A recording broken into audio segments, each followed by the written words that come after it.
jumpa lagi dengan saya Bu Ani. Oke, untuk materi hari ini silakan disimak video. Assalamualaikum warahmatullahi wabarakatuh. Selamat pagi anak-anak. Jumpa lagi dengan saya Bu Ani Wahyuningsi. Nah, anak-anak, pada pertemuan minggu lalu kita belajar mengenai teks prosedur ya. Nah, kali ini di pertemuan kedua kita akan melanjutkan lagi mengenai teks prosedur juga, tetapi dengan tujuan pembelajaran yang berbeda. Yang pertama adalah menganalisis struktur kebahasaan teks prosedur. Yang kedua, mengembangkan teks prosedur dengan memperhatikan hasil analisis terhadap isi, struktur, dan kebahasaan. Seperti itu anak-anak.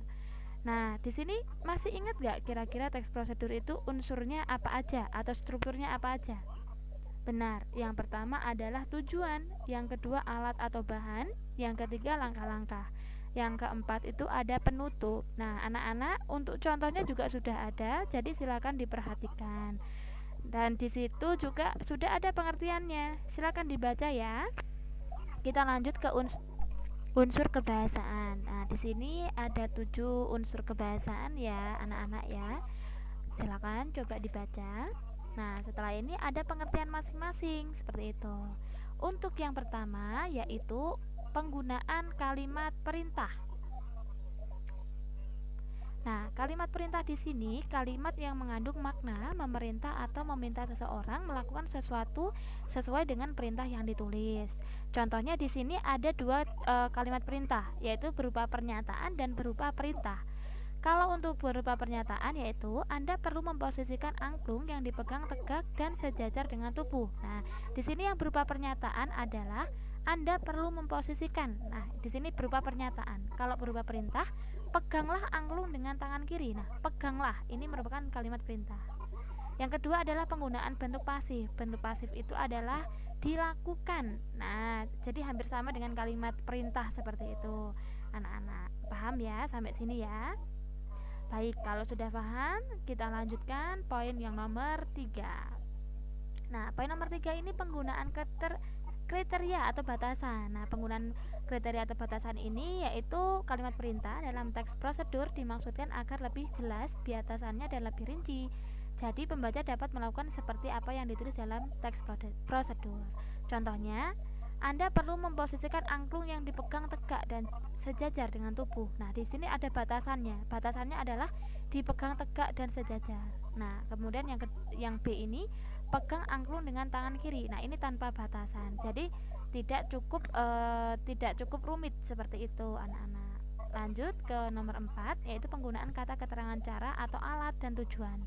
Nah, di sini maksudnya adalah memberikan keterangan kepada kata lain seperti kata kerja atau kata sifat. Nah, kata keterangan yang digunakan dalam teks prosedur meliputi kata keterangan cara, kata keterangan alat, dan kata keterangan tujuan. Keterangan cara ini ditandai dengan kata dengan atau secara. Contohnya, nada do dimulai dengan menutup semua bagian seruling, lalu re dengan membuka jari kelingking dan mi dengan membuka jari manis tangan kanan. Nah, di sini contoh kalimatnya menggunakan kata penghubung dengan seperti itu. Untuk poin nomor 2, jari lainnya terus dibuka secara bergantian sehingga nada si. Nah, yang kedua ini adalah secara. Kemudian yang B itu juga sama, penggunaan kata dengan, menggunakan dengan, menggunakan. Nah, ini juga sama penggunaannya. Seperti itu. Begitu juga dengan C. Ini keterangan tujuan ditandai dengan penggunaan kata supaya, untuk, dan agar. Nah, A, B, C ini sama-sama dengan merupakan keterangan cara, alat, dan tujuan. Jadi boleh digunakan semuanya. Selanjutnya nomor 5 yaitu penggunaan kalimat saran atau larangan. Nah, maksudnya di sini adalah untuk memandu pembacanya agar bisa melakukan prosedur yang telah ditulis secara selamat, aman, dan dapat mencapai hasilnya secara maksimal. Jadi maksudnya di sini adalah saran untuk pembaca seperti itu. Biasanya menggunakan frase hubung sebaiknya, jangan, jika tidak, kecuali jika. Nah, contohnya sewaktu angklung digetarkan, sebaiknya. Nah, kata-kata sebaiknya ini adalah merupakan kata saran. Saran itu baik digunakan. Nah, sebaiknya dilakukan dengan frekuensi getaran yang cukup sering sehingga suara angklung lebih halus dan rata. Seperti itu anak-anak. Cukup jelas ya. Baik. Jadi silahkan kalau saran itu boleh dilakukan karena sesuai dengan petunjuk seperti itu. Nah, lanjut nomor 6 yaitu penggunaan akhiran i dan akhiran kan. Nah, akhiran i ini biasanya dipakai untuk objek yang tidak bergerak.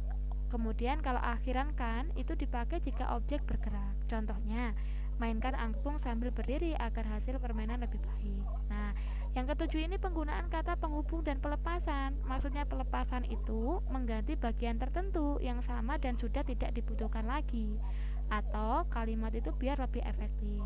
Biasanya kalau kata penghubung itu contohnya adalah kemudian, sekarang, berikutnya, dan setelah ini. Nah, ini adalah contoh kalimat penggunaan kata penghubung atau pelepasan. Di sini yang digarisbawahi adalah kalimat sebelumnya adalah setelah seruling kering. Nah, kemudian diubah menjadi kemudian. Nah, kemudian ini sudah mengalami pelepasan, jadi sehingga dibaca itu lebih enak didengarkan seperti itu. Jadi kalimatnya juga lebih efektif dan tidak mengulang-ulang. Cukup jelas anak-anak? Ada yang ditanyakan mungkin? Kalau misalkan tidak ada yang ditanyakan, silahkan dibaca terlebih dahulu tugas yang Bu Ani berikan ini, yaitu cara membuat suling dari bambu. Nah, silakan diperhatikan mengenai bahannya, alatnya, kemudian langkah-langkahnya diperhatikan. Nanti kalau misalkan sudah dibaca dari awal sampai akhir, silahkan nanti anak-anak bisa menjawab pertanyaan ini. Buktikan kalimat atau uraian dalam teks prosedur tersebut. Poin 1 sampai poin nomor 5 seperti itu. Jadi silakan dikerjakan. Untuk informasi pengerjaannya nanti akan Bu Ani share di grup WhatsApp seperti itu anak-anak. Sudah jelas ya? Kalau sudah jelas semuanya, saya akhiri. Sekian, wassalamualaikum warahmatullahi wabarakatuh.